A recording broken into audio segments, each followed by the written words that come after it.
عید ما در شهر مسکو نماز عید. مهاجران تاجیک در مسکو نماز عید قربان را گذاشتند. هرچند نگرانی ها از سرایت کرونا ویروس در بین ازدحام زیاد همچنان وجود دارد. مقامات شهر اجازه نماز دست جمعی را دادند. در شهر و ولایت های روسیه با در نظر داشت تعداد گرفتاران کووید 19 این اجازه داده شد. در برخی از گوشه های روسیه که تعداد گرفتاران کرونا ویروس زیاد است، از بیم سرایت بیشتر ویروس نماز را اجازه ندادند.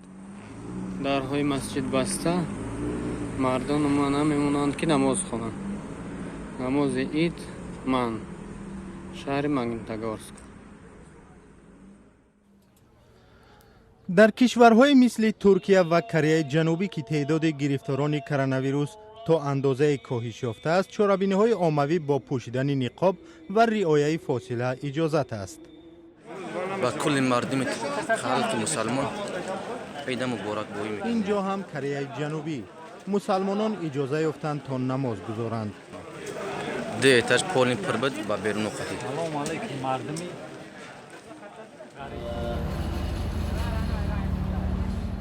ترکیه یک کشور دیگری مهاجرپذیر از تاجیکستان. کاربران گفتند که در برگزاری نماز عید مشکل نداشتند. السلام علیکم فرماندان رادیو آزادی. صحنه پس از انجام نماز در یک ساختمان مسکو، مهاجران یکی از رکن‌های عید قربان را به جا می‌آورند. ما امروز در یکی از ساختمان‌های شهر مسکو بعد از نماز عید داریم قربانی میکنیم انشالله. خداوند قبول. در تاجیکستان بنابر خطر دامن زدن کرونا ویروس نماز دست جمعی را اجازه ندادند. پزشکان و روحانیان نیز گفتند که بهتر است مردم برای احتیاط زیاد جمع نشوند و به جایهای جمعیتی نروند. نماز عید